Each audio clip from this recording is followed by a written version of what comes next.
Hi, my name is Jessica and I will be doing the prenatal education for a healthy pregnancy.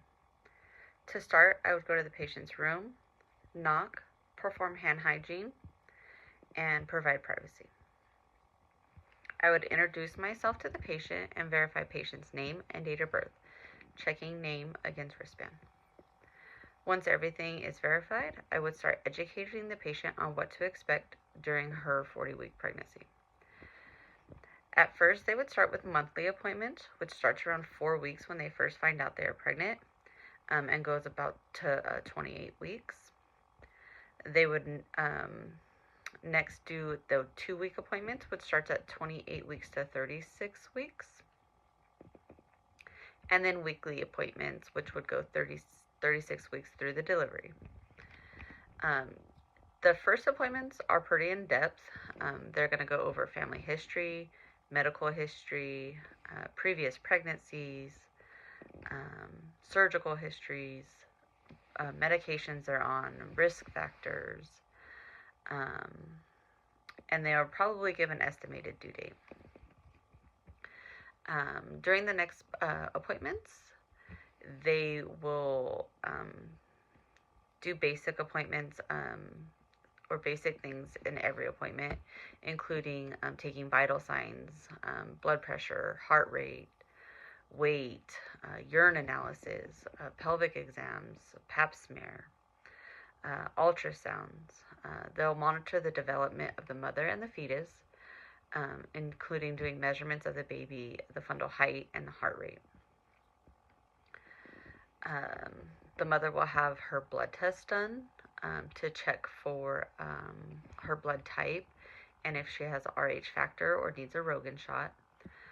The mother will be tested for STDs and ACVCs with her immunity for chickenpox and see if she needs any vaccines. Um, in 18 to 20 weeks, you might be able to see the sex of the baby. 26 weeks to 28 weeks, the mother will be tested for gestational diabetes and do the 1 hour glucose test. And 36 weeks on, they will check for groupie stretch. They encourage the DTaP vaccine, and they will assess the position of the baby and educate the mother on contractions and maybe feelings of false labors. There are genetic tests that will be done if the mother wants to. These tests could test for Down syndrome or defects or abnormalities.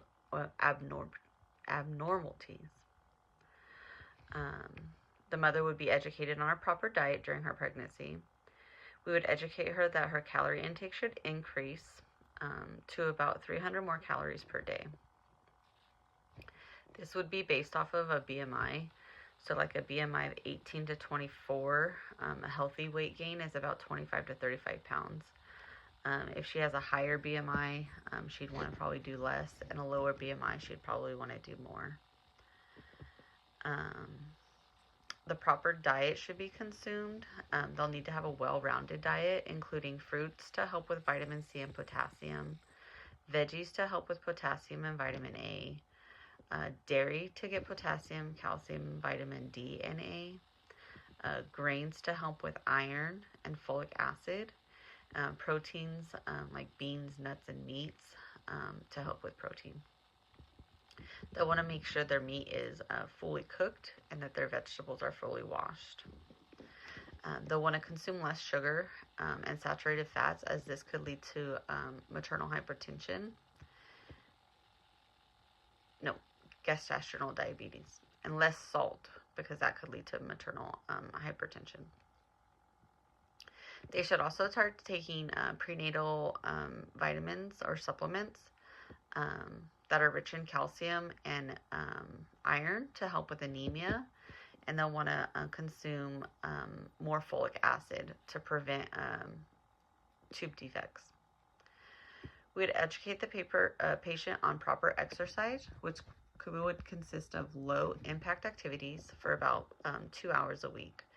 Activities like walking, yoga, stretching would be good exercise activities. Things they would want to stay away from are high impact activities like running or jumping, or things that could risk abdominal injury. We would communicate common issues that she might experience, like nausea and vomiting, morning sickness. Things that could help this is eating snacks throughout the day, toast in the morning. She want to avoid spicy foods. Another thing that could occur is stretch marks could start to come in. She can put lotions on to try to help these stretch marks. And she might feel more fatigued than normal and need more rest. And just more rest and relaxation would help that. The patient may become constipated. Increasing a fiber diet or more water would help that. Things that the patient should call their provider on, things like bleeding or extra leakage. She'll want to call the provider. This can be a sign of a miscarriage. Uncontrolled vomiting could cause dehydration and poor nutrition. And then abdominal pain, severe abdominal pain could be placenta abruption because of hypertension or maybe a abdominal trauma. She'll want to call the provider for that as well. This is the basics of prenatal education for a healthy baby. I would ask the patient if she has any questions and congratulate them on their journey. Thank you.